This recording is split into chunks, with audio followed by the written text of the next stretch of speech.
Shalom saudaraku, kembali lagi berjumpa di We Talk No I But We Let's Talk Together dengan saya Pastor Wigan Sugani dan Pastor Ruli Simorangkir. Halo. Yes, Bang, hari ini kita punya tema singkat padat jelas, tapi tema ini akan menusuk-nusuk pastinya ya. Kita mau bicara tentang integrity atau integritas. Ya. Satu kata pendek tapi maknanya sangat dalam ini. Ngejalaninnya ruwet. Sangat ruwet. Tantangan banget ya. Nah, makanya kita tidak cuma bicara berdua, kita ditemani seorang sahabat yang udah sering pelayanan bareng.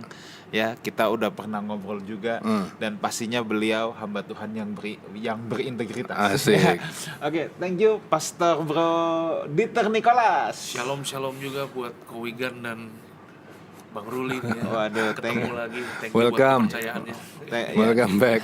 Thank you so much sudah menyempatkan waktunya di tengah-tengah kemacetan ibu kota ya. Siap. Luar biasa sekali. Semoga obrolan santai ini bisa mencerahkan, bisa memberikan warna baru pengertian kepada kita semua. So, selamat bergabung untuk setiap saudara baik yang ada di Jakarta maupun yang ada di luar Jakarta. Oke, saya akan mengawali pembicaraan kita ya tentang integritas. Kalau saya buka di kamus ya, dan tindakan itu selaras atau sama, itulah integritas. Yes, saya absolutely agree dengan dengan statement itu. Bahkan Bang, selalu saya bilang gini loh Bang, bahwa jadi pengkhotbah itu yang paling sulit itu bukan saat khotbahnya. Sederhana itu ya malahan. Kalau saat khotbahnya mah orang yang pintar ngomong mah bisa, tukang jual obat di pinggir jalan juga jago ngomong. Iya, okay. Tapi selalu yang paling ruwet itu kan adalah kalau kita mau belajar untuk mengkhotbahkan apa yang kita hidupi dan menghidupi apa yang kita khotbahkan. Iya. Itu kan menjadi maaf saudara, itu kan menjadi hal yang sangat rumit sekali ya. Ya, dan itu adalah bagian dari integritas. Nah, saudaraku, saya sendiri memberikan definisi integritas seperti ini.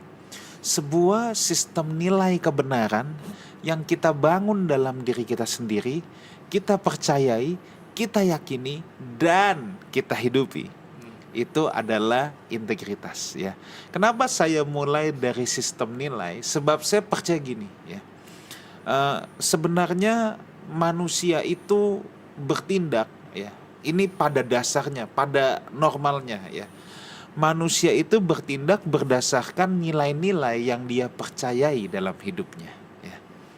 Berdasarkan nilai-nilai yang dia percayai. Ketika kita melenceng dari nilai yang kita percayai ya, saya percaya ada, dalam tanda petik, ada polisi dalam hati kita ya. Polisi itu namanya hati nurani saudara ya.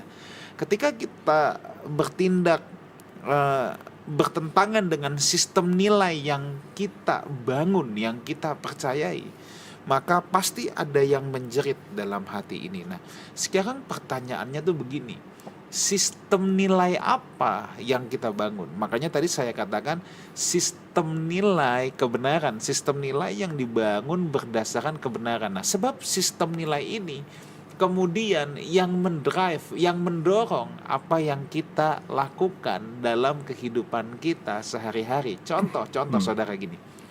Kalau kita punya sistem nilai adalah membagi hidup kita, menolong orang lain, maka kita akan selalu didrive untuk membagikan hidup kita juga untuk orang lain. Nah, kalau sistem nilai ini tidak dibangun, kita akan lebih sulit untuk melakukan hal itu. Nah, tetapi persoalannya ada yang berhasil membangun sistem nilai. Ini kalau kata-kata gampangnya mungkin dia senang dengar khotbah ya, pengetahuan Alkitabnya banyak, kurangnya cuma satu ya.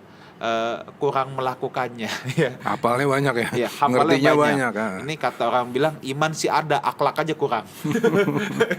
Nah, jadi ini yang menjadi persoalan integritas adanya di sini, bahwa udah benar sih membangun sistem nilainya, nah tapi nggak dihidupi, itu masalahnya. Nah, ketika kita membangun sistem nilai, kita yakini, kita percayai, tapi kita nggak hidupi. Nah, inilah persoalan integritas. Bang, ada mau ditambahin nggak Bang? Ya, apa yang dia bilangin sama Pastor Wigan udah keren lah. Jaringan benang Iya. Benang kecil-kecil yang gampang banget diputusin sebetulnya, tapi terus dirajut, dibikin rapet, akhirnya jadi suatu sistem nilai, jadi kain. Iya. Nah, kerinduan kami dari WeTalk adalah supaya jemaat yang saksikan acara kami ini nggak sekedar dengar apa yang kami bicarain, tapi sambil dengar satu persatu episode kami, kemudian menjalin suatu sistem nilai sehingga pada suatu hari kita punya baju yang lengkap. Nah, itulah yang terjadi juga pada Nabi Samuel. Nabi Samuel. Suatu hari waktu Nabi Samuel ini udah tua, di hadapan seluruh Israel, di dalam 1 Samuel 12, Samuel mau minta diri dari bangsa itu. Tapi ingat bahwa Nabi Samuel ini punya pengertian, dia punya banyak pengertian terhadap firman Tuhan yang dijalin dalam hidupnya. Satu persatu dijalin dalam hidupnya, ngebentuk siapa dirinya kan. Nah, ketika dia mau minta diri, dia mau pamit dari bangsa itu, Samuel bilang begini loh, "Di sini aku berdiri, berikanlah kesaksian menentang aku di hadapan Tuhan dan di hadapan orang yang diurapinya." Dia bilang, "Lembu siapakah yang telah kuambil? Keledai siapakah yang telah kuambil? Siapa yang telah kuperas? Siapa yang telah kuperlakukan dengan kekerasan? Dari tangan siapakah telah kuterima sogok sehingga aku harus tutup mata? Aku akan mengembalikannya kepadamu." Waduh. Ketika seseorang membangun sistem nilai dan kemudian dari sistem nilai itu dia menjadi hidup dalam suatu integritas, ketika dia harus mempertanggungjawabkannya, dia bisa berdiri di depan banyak orang dan dia bisa bilang, "Ayo, apa yang harus kupertanggungjawabkan?" Dan orang Yahudi kan ada anekdotnya. Katanya orang Yahudi itu telitinya setengah mati. Suatu hari ada orang Yahudi mau meninggal. Dia napas sudah satu-satu gitu. Mesin-mesin udah tinggal nit gitu kan. Dipanggil anaknya satu-satu. "Yonatan, ada Pak, aku di sini Pak. Yoas, kamu ada di sini?" "Ada." "David, ada di sini?" "Ada Pak." Dia marah loh. Dia bilang, "Siapa yang jaga toko?" Orang yang begitu teliti kan. Tapi ketika Nabi Samuel bertanya kepada orang-orang yang teliti ini, mereka bilang, "Engkau tidak memeras kami, dan engkau tidak memperlakukan kami dengan kekerasan, dan engkau tidak menerima apa-apa dari tangan siapapun." Nah, itu integritas. Kita obrolin. Bang, saya tuh Iya. sebelum kita ke Pastor Dieter, saya tuh tertarik loh Bang dengan kisah Samuel itu. Iya. Ketika Samuel berkata, "Siapakah di antara kalian yang gitu kan, yang kuperas, yang kuapa," dan ini dikatakan di hadapan seluruh rakyat. Ya. Buat saya ini adalah statement of integrity. Yes. Hanya orang yang berintegritas yang berani dalam tanda petik ditelanjangi. Yes. Karena memang gak ada yang disembunyikan. Ya. Kalau orang tidak berintegritas atau banyak bohongnya, pasti selalu berusaha mau ngumpet sana ngumpet sini. Kalau perlu jangan semuanya saling dikonfrontir, karena nanti ketahuan bohongnya kan. Ya. Jadi bangunan hidupnya itu seperti kain yang rapat disusun dari satu kebenaran yang lain, dari satu sikap benar kepada sikap benar yang lain. Nggak ada bolongnya. Nggak ada bolongnya, rapat banget gitu. Jadi kalau ada bolongnya gimana ya kalau ada bolongnya? Mari, aku akan bertanggung jawab. Ya, lu bolongnya banyak, bro. Coba kalau Kelar. Samuel pernah nipu beberapa orang gitu. Di antara orang yang begitu cerdik lagi ya. Tidak berani dia ngomong gitu. Cerdik udah gitu. Ada yang angkat tangan langsung.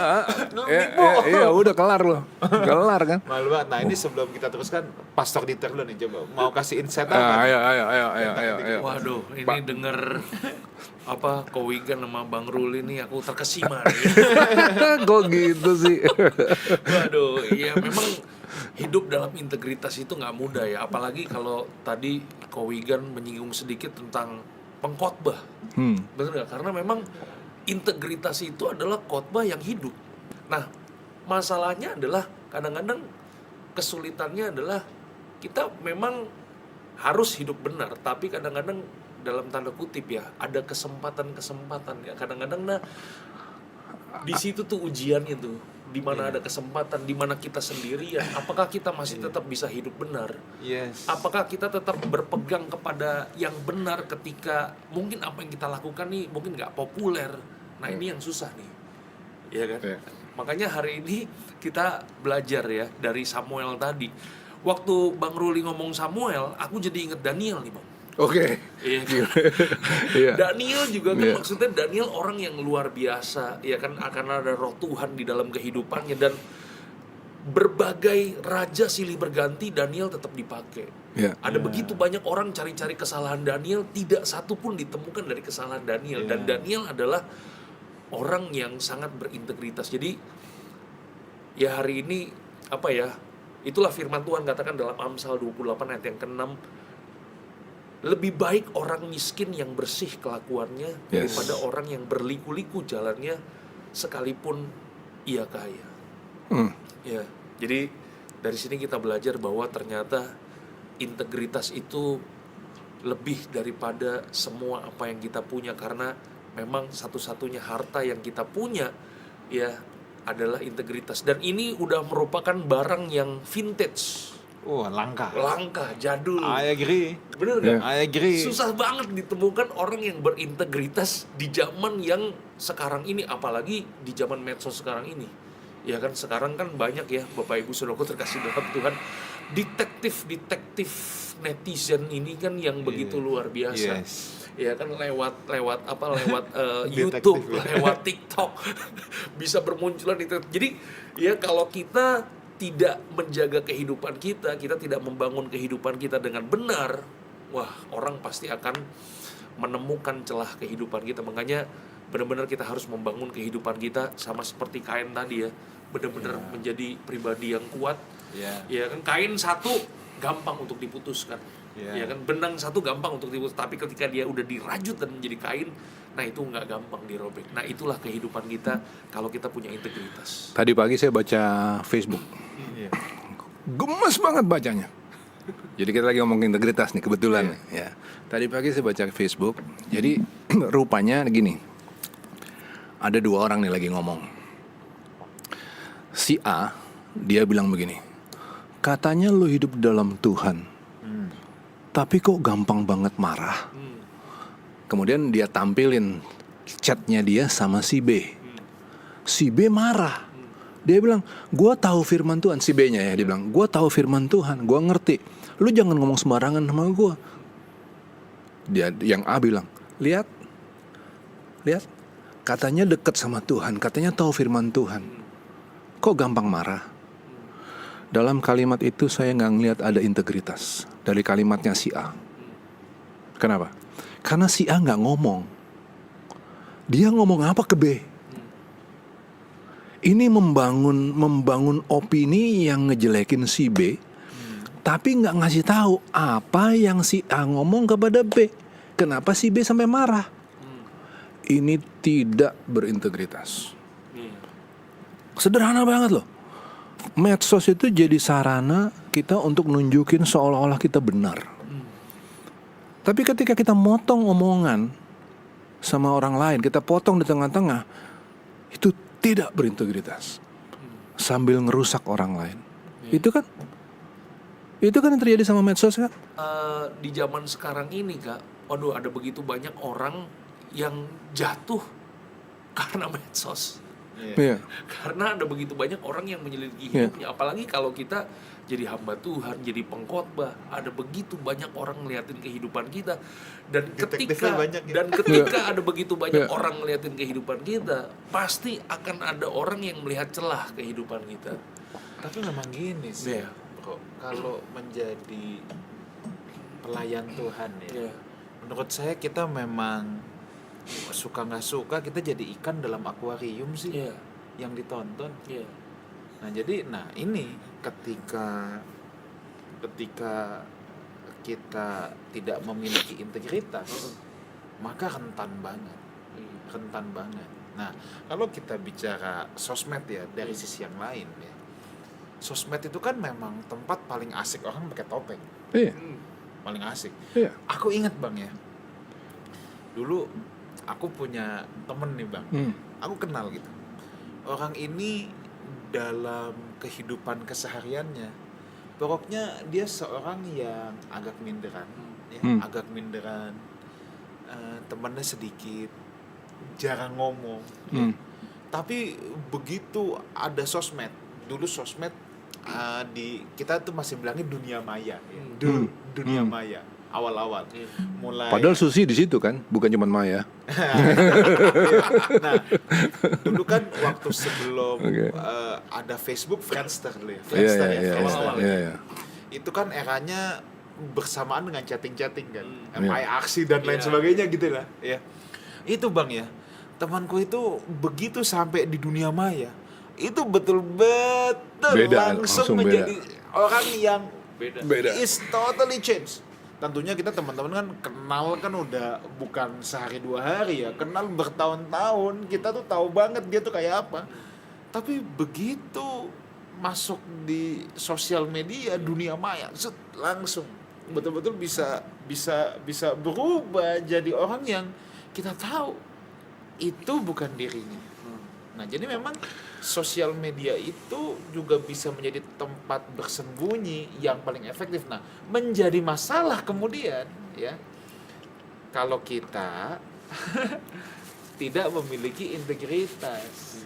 Akan mudah ditonton orang ketika kita tidak menjadi diri kita sendiri. Kita mungkin bisa menampilkan hal yang baik-baik depan jemaat, depan sosmed sambil syuting di TikTok atau lain sebagainya. Kita bisa menampilkan, kita bisa lah peragakan hal-hal yang kelihatannya rohani, tapi padahal keseharian kita tidak ada rohaninya sedikit pun, dan itu akan menjadi sangat mudah kelihatan.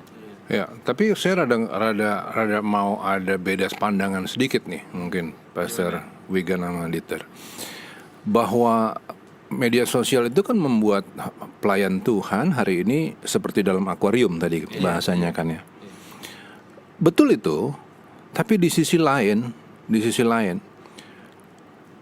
orang yang ngelihat pertunjukan di dalam akuarium itu juga harus punya integritas dong. Karena begini, masalahnya begini, yang ditampilin di dalam ruang publik itu, di ruang media sosial itu kan sepenggal dari suatu cerita lengkap. Ketika orang yang nyaksiin cuman lihat sepenggal dan kemudian langsung komentar terhadap penggalan itu pun tidak berintegritas. Gitu. Jadi banyak kasusnya ya? Jadi banyak kasus seperti itu kan.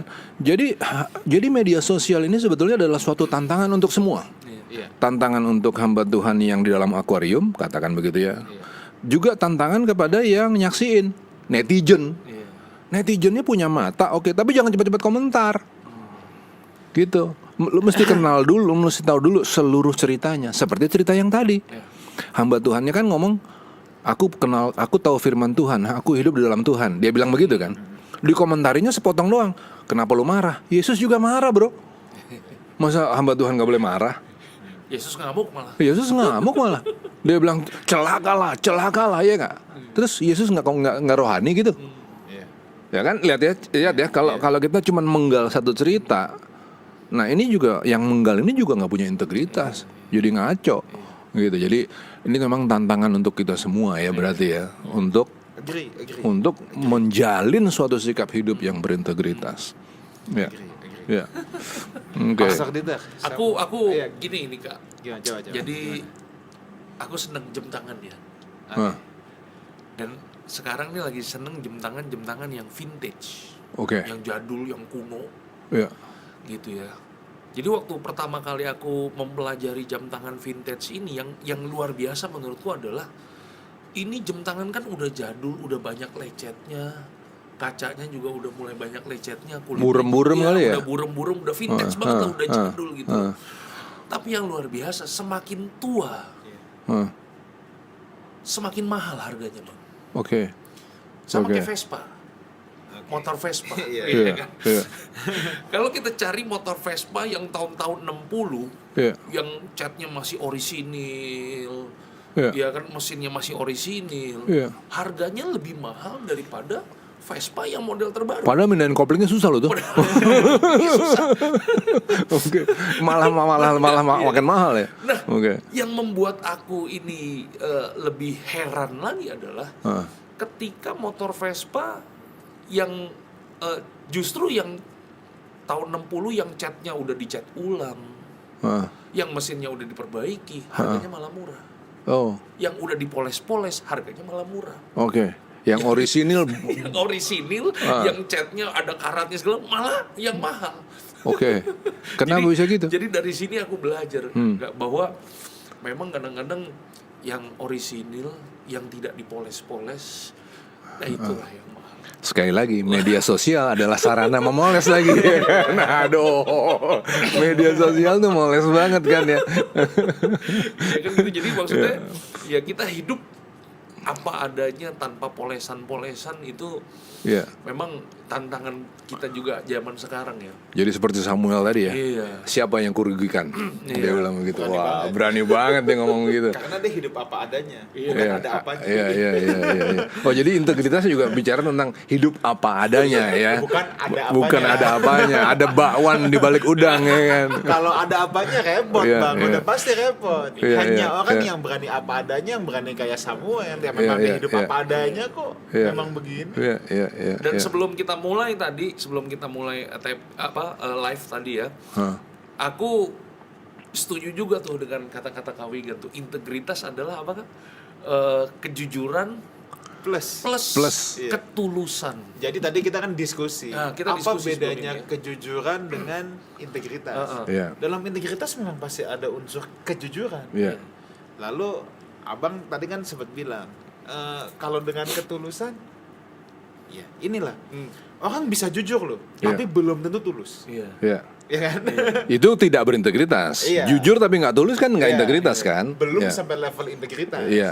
Kalau integritas menurut saya itu perpaduannya tuh, mixingnya tuh. Iya. Ada jujurnya, Iya. ada tulusnya. Nah, Iya. jadi aku Iya. ingat kisah di Kejadian 20 Abraham sama Abimelek. Iya kan? Abimelek naksir sama Sarah. Abraham takut nih, udah bisikin Sarah.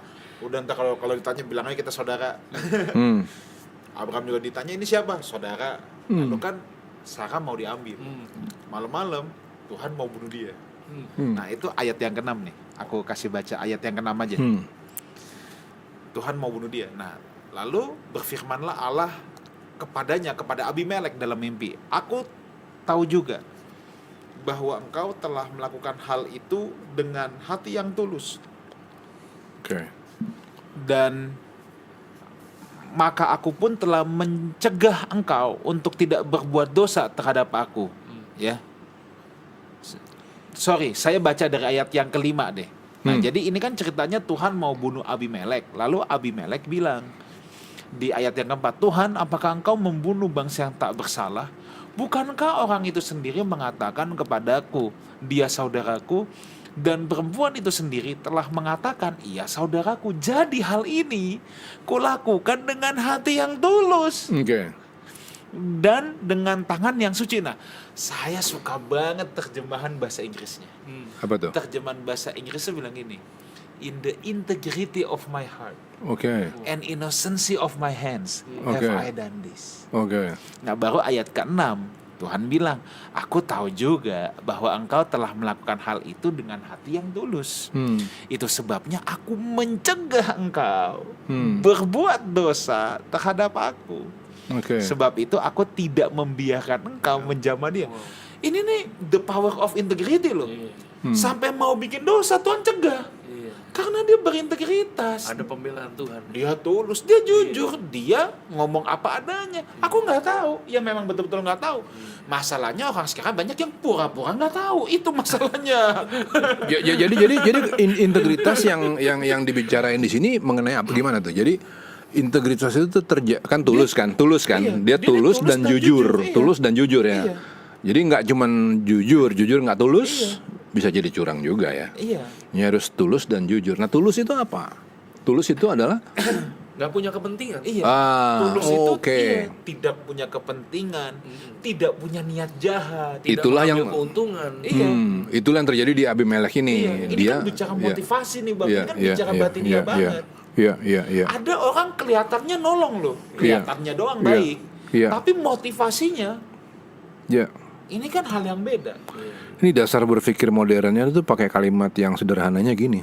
Apa tuh Bang? Coba. Gua dapat apa? Itu dia. Iya kan. Begitu dia Iya. ngomong gua dapat apa nih? Nah, itu nggak tulus sudah. Jadi misalnya si A sama si B sama-sama kasih sekantong beras kepada tunawisma kan, Iya. katakanlah. Iya. Ini nilainya di hadapan Tuhan tuh bisa beda kan, antara yang berintegritas dengan yang tidak. Si A ngasih, Iya, si B juga ngasih, satu-satu sama-sama satu kantong. iya. Terus? Tapi kalau si A mungkin dia punya motivasinya biar diliput, orang tahu nih nanti ini nih buat bahan konten gue nih, Iya. dan lain sebagainya. Sedangkan si B mau melakukan itu karena dia memang tulus ingin melakukan itu. Nah, Oke. ini kan dua hal yang beda. Beda. Memang kelihatannya outputnya sama, Iya. Iya. tapi inputnya beda loh ini. Jadi yang A tadi ngasih supaya jadi konten. Si B ngasih nggak ada harapan apa-apa. Dia cuma mau ngasih ya. Tidak salah ya Iya. kalau orang mau Iya. bikin konten, tapi kan Iya. niatnya itu loh, niat. Tapi ada lagi si C. Si C ngasih persembahan, dikasihnya ke gereja. Oh, bagus dong, ya kan? Bagus dong. Tapi supaya diberkati. Ya. Nggak tulus juga. Supaya Tuhan balikin. Bukan supaya dong. berlipat-lipat Iya, kan. itu dia nih, Tuhan. Iya. Nih, Heeh. nanti balikin ya minimal 30 kali loh. 70 kalau perlu ya. Kalau bisa 100, tapi Iya. 30 juga lumayan. Lumayan lah cuannya. ya kan. Nah, Nah, itu jadi dan banyak kali ya di orang-orang yang datang ke gereja, datang kepada Tuhan, bawa persembahan, oh, indah banget kelihatannya. Dikasih jam. Wah, buat Tuhan nih, ya kan. Tapi ngarepinnya sesuatu in return itu nggak tulus ya. Berarti tidak berintegritas. Oke. Nah, sekarang penasaran sama Pastor Dieter ya kan. Kan pelayanan banyak di generasi muda lah, betul dong, milenial dan lain-lain. Gimana sih integritas di antara mereka? Itu sesuatu yang vintage Vintage juga. dan langka atau berlangsung? Gimana? Tantangannya apa? Iya, pelayanan di anak-anak muda di zaman sekarang ya, apalagi mereka lebih pinter, lebih cerdas dalam menggunakan teknologi. Iya kan, mereka bisa bersembunyi di balik teknologi. Iya kan, ya nggak usah jauh-jauh deh. Iya kan, ada kasus nih Kak ya. Iya. Ini berapa temen sharing nih, jadi di gadget anak mereka itu, jadi di depan orang tua, anak mereka tuh sangat manis-manis di rumah. Tapi begitu ditemukan ada sebuah aplikasi, boleh aku sebutin nggak nama aplikasinya ya? Ya, Nggak usah lah. nggak usah ya. Oke, Jadi oke, ini oke. aplikasi chat tapi khusus buat game. Chat buat Chat game. buat game, jadi buat para gamers. Ada ya? Ada itu ya. Gamer ngapain Aku chat? juga baru tahu. Jadi online kan, mereka mainnya online kan. Tapi kan chat. Iya, di chat. Jadi mereka sambil main online sambil main ngechat. Oh gitu. Karena mereka mainnya tim kan, satu Oh, tim, oke, mereka nyerang gitu oke, kan. iya. Nah, ternyata ditemukan sama orang tuanya, anaknya itu di chatnya itu, waduh. Anak-anak umur 5 tahun, 6 tahun mereka menggunakan kata-kata seperti orang dewasa, maki-makian orang dewasa. Oke. Nah, itu jadi pergumulan juga tuh di zaman sekarang ini. Ya, jadi di rumah manis, baik, tapi begitu di gadget mereka jadi orang yang berbeda. Ya. Bisa begitu. Oke. Nah, kalau terjadinya seperti itu, apa langkah penyelesaian yang Pastor Dieter lakuin? Atau gini deh, kan mesti dicari dong sumber masalahnya kan. iya. Nah, sumber masalahnya selama ini yang ditemuin itu timbulnya dari mana? Timbulnya karena tidak ada hubungan ya, tidak ada interaksi antara orang tua dengan anak. Komunikasi. Jadi anak ya dibiarkan dengan gamenya, mereka dibiarkan dengan dunianya. Kan kalau anak dengan game kan tidak mengganggu orang tua. Iya, betul, Nah, itu tuh, betul, iya betul, kan? betul. Jadi terputusnya komunikasi, terputusnya hubungan antara orang tua dengan anak, terjadilah hal yang seperti itu. Gitu. Makanya salah satu solusi yang coba aku bikin adalah mengintegrasikan pelayanan di gereja khusus dewasa dengan pelayanan di anak, dibikin modulnya sama Kak, sehingga orang tua dengan anak bisa membahas firman Tuhan di rumah, ada komunikasi yang terbuka. Karena kan yang namanya orang tua mau ngobrol sama anak kan, mau diajak ngobrol bisnis kan pasti nggak nyambung. Iya, Diajak iya, ngomong game iya. orang tuanya nggak nyambung, Iya, ya kan? iya. Jadi salah satu penghubungnya adalah orang tua dengan anak harus belajar membuka komunikasi dengan ngobrol bahas firman Tuhan. Oh, ini masalah yang berat ya. Ini nggak main-main ini. Kalau ternyata anak umur 5, umur 6 aja udah bisa begitu ya. Iya. Bisa beda sama sekali hidupnya ya. Jadi waduh. Oke. Itu waktu aku tahu kasus itu, Hmm. begitu aku pulang ke rumah langsung cek handphone anak langsung. Ada aplikasi ini nggak? Kalau ada aplikasi ini, ya kan kita mau lihat isinya apa, karena mengerikan sekali. Jadi sebetulnya berangkat permasalahan ini dari sikap-sikap permisif sebetulnya. Salah satu masalahnya ya. Iya. Permisif itu dalam arti gini kan, kita orang tua kan tahu betul bahwa pendidikan anak itu kan ada di dalam tanggung jawab kita. Itu kan adanya di pundak orang tua yang nggak bisa ngelak sama sekali. Tapi kemudian secara permisif orang tua bilang begini, sekali ini aja nggak apa-apa kali. Aku kan sibuk, aku harus meeting, aku harus ini, harus itu. Nah, secara permisif kemudian kita lepas anak-anak kepada gadget. Dan kemudian anak-anak berkembang tanpa kontrol. Anak-anak berkembang tanpa kehadiran orang tua. Wah, kalau udah sampai di sini jangan ngomong integritas nih. Kejauhan kita ngomong integritas. Iya. Mendingan kita koreksi dulu aja dari awalnya. Jangan ada sikap-sikap permisif seperti itu. Anak itu tanggung jawab orang tua untuk dididik. Iya. Udah nggak usah ngomong integritas dulu, koreksi lah, gitu ya kan? Ya memang saya juga ngelihat sih itu di dunia anak-anak ya. Coba lihat deh, kita kalau pergi makan aja ke restoran, supaya anak diem, nggak ngeganggu meja-meja sebelah, kan dikasih gadget. Anak-anak supaya diem. Kenapa sih kita jadi kayak gitu? Kenapa sih kita nggak rebut aja gadget dari anak-anak? Kalau dia guling-guling ya kita marahin anaknya. Tapi dengan dimarahin kan anak tahu orang tua hadir, orang tua in control. Jangan begitu ya nggak? Sampai seperti itu ya. Umur 5, umur 6 ya. Umur kelas 5, kelas 6. Oh, kelas 5, kelas 6. Sorry. Wow. Tapi itu kan baru mulai banget tuh anak-anak yang itu baru fondasi pendidikan umur segitu kan. Wah, ngeri ya. Makanya kan Alkitab juga kasih tahu kepada kita kan dalam 1 Timotius 3 yang ke-12 tuh syarat-syarat bagi diaken ya. Diaken haruslah suami dari satu istri dan mengurus anak-anak dan keluarganya. Mengurus anak-anaknya dan keluarganya. Yes. Tapi di satu sisi juga ini juga ya, kayak maksudnya di zaman sekarang kan anak sekolah juga harus pakai gadget. Yeah. Jadi orang tua memang perlu banyak hikmat ya untuk bisa mengurus anak-anaknya di dunia yang digital seperti ini. Iya. Ya, gini loh, berangkatnya kan dari kata yang sederhana tadi, hadir. Ya. Kalau orang tuanya nggak pernah hadir, dia nggak akan tahu bedainnya antara mana yang dibutuhin sama anak, mana yang bikin ngaco anaknya. Nggak bisa tahu, karena dia cuma lihat dari jauh. Tapi ketika orang tua hadir, dia kan tahu apa yang bagus untuk anaknya dan apa yang enggak. Kan begitu ya. Bang, aku mau baca ayat nih Bang. Ya. Dari yang pertama Mazmur 7 ayat 10 dulu ya. Di sini Daud bilang, engkau yang menguji hati dan batin orang, ya Allah yang adil. Kalau dalam kitab Amsal ya, ini muncul 2 kali nih. Kalau di 16 ayat 2, segala jalan orang adalah bersih menurut pandangannya sendiri, tetapi Tuhanlah yang menguji hati. Kalau Amsal 21 ayat 2, setiap jalan orang adalah lurus menurut pandangannya sendiri. Menurut pandangannya sendiri ya, tetapi Tuhanlah yang menguji hati. Nah, saya tertarik nih, berkali-kali dibicarakan tentang kata menguji hati. Selalu ketika saya Bang membaca kata menguji hati ini, Pastor Dieter, selalu saya tertumbuk pada kata ini, ujian integritas. Nah, dan saya percaya bahwa dalam semua profesi, dalam semua pekerjaan, kita itu pasti memiliki ujian integritasnya masing-masing.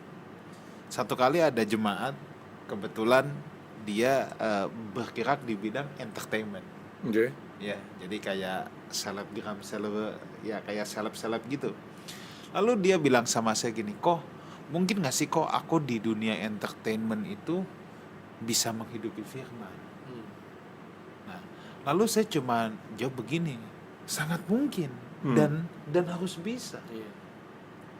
Dan saya tuh bilang gini, bahwa inilah yang disebut dengan ujian integritas. Dan yang punya ujian ini bukan dunia entertainment doang loh. Semuanya. Yes. Kalau kamu bilang sama dokter, dokter punya medan peperangannya sendiri.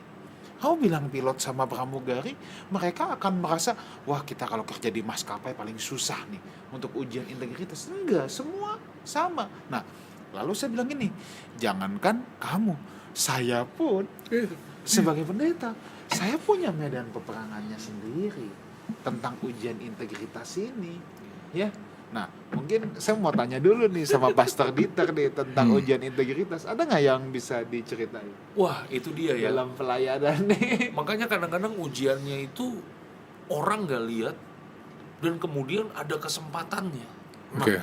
Maka itu ujian integritas begitu pasti. Ujian Orang hati tidak di situ, lihat. ya benar. Ya, contoh yang paling ini deh, contoh yang paling gampang dan paling singkat deh. Aku kan pengkhotbah nih. Iya. Ya kan, ya melayani dari satu gereja ke gereja. Kadang-kadang biasalah yang namanya jadwal masuk kan kadang-kadang ada yang duluan, ada yang belakangan. Nah, kadang-kadang yang tabrakan ini, yang tabrakan dan kemudian pilihannya antara kita mau ambil yang besar dengan yang kecil. Nah, itu tuh. Yang belakangan masuk gereja gede gitu. Yang belakangan masuk ya gereja Gereja gede. Nah, itu dia, itu godaan. Itu sering. Gitu. Kemudian Oke. kita ya disitulah pertempuran pertempuran hati nurani. Oke. Gitu. Nah, Kalau gampang.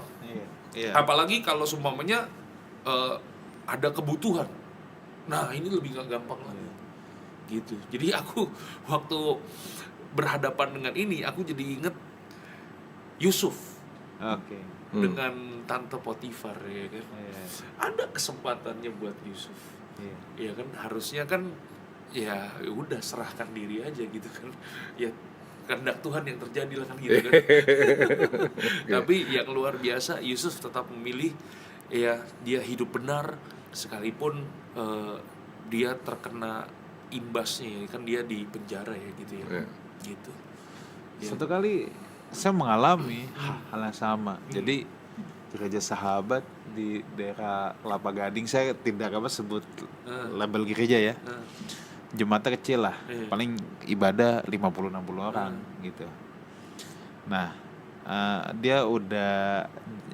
saya udah janji sama dia dari 1 tahun sebelumnya. Tiba-tiba 2 minggu atau 3 minggu lah, saya lupa, menjelang jadwal itu gereja gede masuk. Saya nggak tahu, pasti itu pengkhotbah utamanya ada masalah pasti, kan cuma 2-3 minggu di muka. Saya udah biasa khotbah di situ. Tiba-tiba dia telepon saya, Pastor, bisa nggak pelayanan? Waduh, satu jaraknya jauh, 2 jamnya udah tidak memungkinkan. Ya. Kalau saya ambil ini, saya mesti cancel ini nih, teman saya ini. Lalu saya bilang sama dia, gini deh, saya bisa ambil sorenya aja. Lalu dia bilang, oh nggak bisa, mau ambil 3. Langsung semua ya. Mau borongan, tidak bisa dipecah-pecah. Sorry, untuk persembahan kasih ini kali 30. Ini kalau saya korbankan yang kecil, ambil ini, apa yang saya dapat dari yang kecil ini kali 30 pasti. Waduh. Fix kali 30. Ya. Jauh bener ya. Sesuai itu Iya. 30 kali lipat. Iya. Tapi justru disinilah yang saya katakan bahwa inilah ujian integritas. Iya. Ya. Saya tahu ini adalah ujian integritas. Betul. Dan saya harus memilih apa yang Tuhan inginkan. Lalu saya tolak gitu. Nah, sementara saya punyalah banyak teman-teman hamba Tuhan ya, dan kadangkala saya kalau dulu kan saya belum penggembalaan juga khotbah kemana-mana. Banyak gembala yang ngadu sama saya. bilang iya jadwal kita tiba-tiba di cancel, bilangnya apa kita lihat dia ada di gereja mana gitu. Apalagi sekarang ada medsosnya kan, ada YouTube-nya pasti. Itu dia terus biasa yang main cancel gitu bilang saya, iya bro, ini kita ini bukannya apa, ini nih demi efektivitas. Sedap. Kalau aku pilih sini, ini orang yang mendengar kebenaran lebih banyak. Memang benar tadi kata Amsal. Loh iya dong, benar loh Amsal bilang. Iya kan, setiap jalan adalah lurus menurut pandangan sendiri. Iya kan, segala jalan orang adalah bersih menurut pandangannya sendiri. Iya, Ini nih kalau buat saya hal-hal begini ujian integritas. Dan saya bersyukur bahwa memang betul sih kalau Tuhan yang menguji hati, kadangkala kita ditumbuhkan dengan hal-hal seperti ini. Satu kali lagi saya tuh punya komitmen mengajar di sekolah Alkitab dulu ya. Saat ini enggak. Dimana kalau di sekolah Alkitab saya tuh dulu pastor leader, saya kuliah S2 itu dapat beasiswa. Jadi saya punya janji lah sama Tuhan. Kalau saya mengajar di sekolah Alkitab manapun, saya tidak ambil honor. Saya full pengabdian.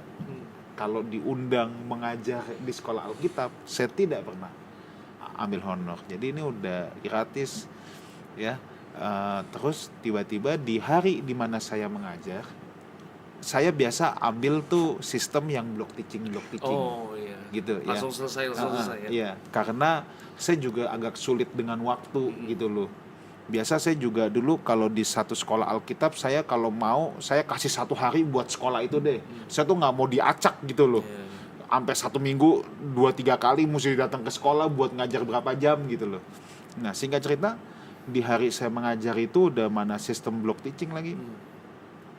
Ada gereja besar lah dari luar kota minta isi. Yang ini ribuan nih, acara di tengah minggu aja bisa ribuan.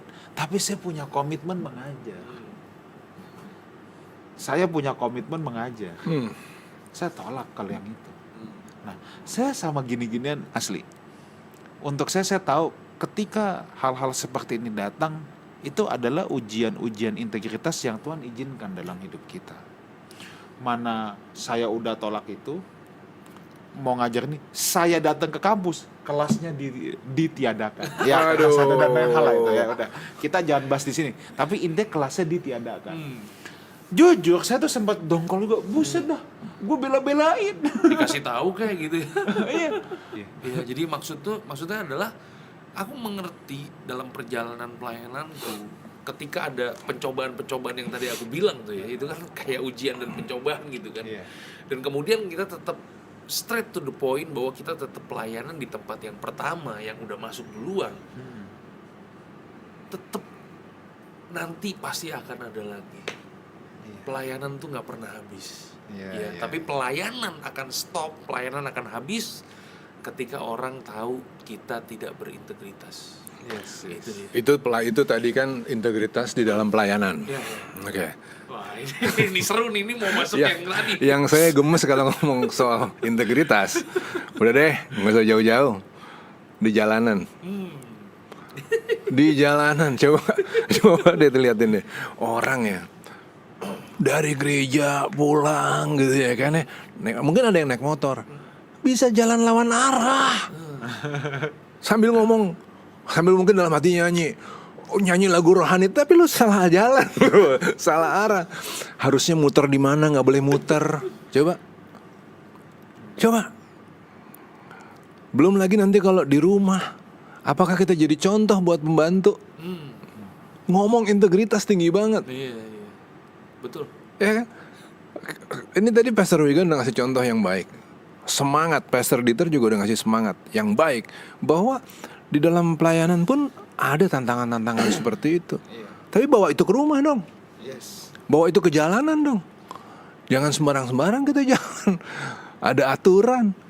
Nah, Bang, aku mau cerita lagi nih tentang integritas ini hubungannya dengan sistem nilai dan dengan ujian. Jadi dulu ada satu masalah waktu saya baru pulang dari Australia. Saya kan sempat jual-jual properti di luar. Hmm. Jadi ada satu developer nih, ya, dia siap kasih $50.000 ekstra, setengah miliar ekstra. Untuk Kalau saya mau jualin Joy- barang itu, join sama dia gitu, jualin barangnya dia. iya jualin barangnya dia. Kan saya jualin dari mana-mana. Oke. Tetapi saya tahu persis, menurut saya, menurut penilaian saya, dan tentunya saya punya banyak teman developer lain yang bule-bule itu juga udah bilang, gila dia kalau jual barang kemahalan banget, overpriced lah. Oke. Dan menurut nurani saya, ini memang overpriced. Oke. Iya. Nah, saya kan sudah punya klien-klien, asli bang, saya tidak pernah mau menawarkan barang itu. Secara komisi, saya tergiur $50.000 ekstra. Tapi buat saya gimana ya? Ini masalah sistem nilai. Saya punya nilai bahwa hubungan itu lebih mahal daripada uang. Hubungan itu lebih mahal daripada uang.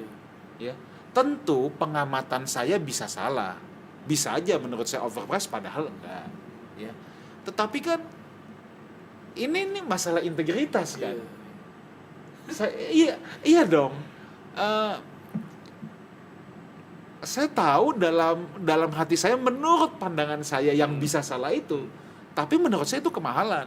Kalau saya suruh beli juga saya nggak mau orang barang kemahalan gitu loh. Nah, Ya. saya percaya hal-hal itu juga menjadi ujian integritas. Ya. Iya, karena kita punya sistem nilai yang dimana kita percaya, saya mempercayai hubungan lebih mahal daripada uang. Nah, tapi kita nanti bisa ada ujiannya. Kita mau menghidupi nggak sistem nilai yang kita bangun itu, gitu. Ya, ya, ya. Ya ini sebenarnya kita lagi ngomong di topik-topik tentang gua dapat apa. Iya. Iya kan? Gua dapat apa? Kalau gua dapat 50.000 ekstra, ya udahlah ya. Nanti kita tinggal cari alasan pembenaran kan gitu ya. Nah, sama seperti tadi juga Daniel siapa di tempat Pontifar? Yusuf di tempat Pontifar. Gua dapat apa? Kalau aku bela kebenaran dan kemudian aku masuk penjara, masa aku dapat penjara bela kebenaran? Mendingan dia ngikut Pontifar kan gitu ya. Nah, tapi kan fenomena ini juga kita lihat di banyak tempat di antara orang-orang benar, nilai-nilai yang juga kusut nih. Lihat ya, betapa sering orang-orang benar nggak berani bersuara yang benar karena takut dapat ganjaran negatif. Rada tajam dikit nggak apa-apa ya. Apa yang gereja-gereja saling buat untuk melindungi gereja-gereja saudaranya? Ketika dipersekusi, ketika nggak dapat izin, ketika macam-macam hal lah terjadi yang nggak enak, apa yang gereja saling buat? Adakah saling bantu? Enggak. Kenapa? Karena takut bersikap. Kalau nanti nanti mereka bersikap, nanti izin mereka dicabut. Karena takut, maka nggak bersuara. Ini kan juga nggak asik. Kita ngomong tentang firman Tuhan, kita bicara tentang kedamaian, kita bicara tentang kebenaran dan lain-lain, tapi nggak mau bersikap. Itu pun nggak berintegritas. Sorry ya, ini nggak terjadi di gereja Indonesia nih, gereja di luar negeri aja deh. Di pedalaman Singapura lah. Tapi kalau itu terjadi di Indonesia kan sedih. Ketika seseorang harus kita bela karena posisinya yang lemah. Tapi ketika kita bela orang itu dalam posisinya yang lemah, kemudian itu membuat nama jelek buat kita, beranikah kita bersikap? Harus berani bersikap. Bela dong saudara kita yang lemah, tapi benar gitu. Sekalipun Ini kan resikonya ke kita. Tapi kan nggak ada gitu, nilai-nilai seperti itu hari ini hampir nggak ada loh. Jadi kekristenan tuh akhirnya jadi kayak kain bolong-bolong tuh. Tapi kekristenan bukan di Indonesia ya. Pastor Dita, ada yang mau disampaikan lagi tentang integritas ini? Karena semuanya kan berpulang pada hati nurani kita ya kayak. Hati nurani kita ini kan ya kalau kita kotorin terus dengan berbohong, dengan mengambil keuntungan dan segala macam, kadang-kadang tuh diri kita sendiri yang pada akhirnya akan hidup dalam topeng gitu loh. Ya. contoh yang paling sederhana deh, kalau kita mau jual mobil Ya. second, iya kan? Kadang-kadang kan Kalau harusnya putar kilometer. ya, putar kilometer atau kita bagus-bagusin, kita poles sana poles sini gitu kan. Padahal itu mobil udah bobrok, tapi kita nggak berkata kebenaran tentang mobil ini apa adanya supaya kita dapat keuntungan lebih banyak kan gitu kan. Iya kan? Gue dapat apa lagi? Itu dia. Hmm.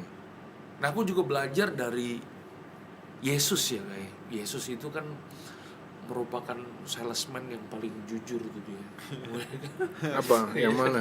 Ada begitu banyak orang mau mengikut dia, tapi setiap orang yang mau mengikut dia, ya yang nggak enaknya dulu dia kasih tahu. Ya kan, kalau mau ikut aku, ya kan, serigala punya liang, burung punya sarang, anak manusia tidak punya tempat untuk meletak. Jadi yang nggak enaknya dulu, gitu kan. Jangan sampai, ya kan, orang ikut Yesus kena jebakan Batman gitu.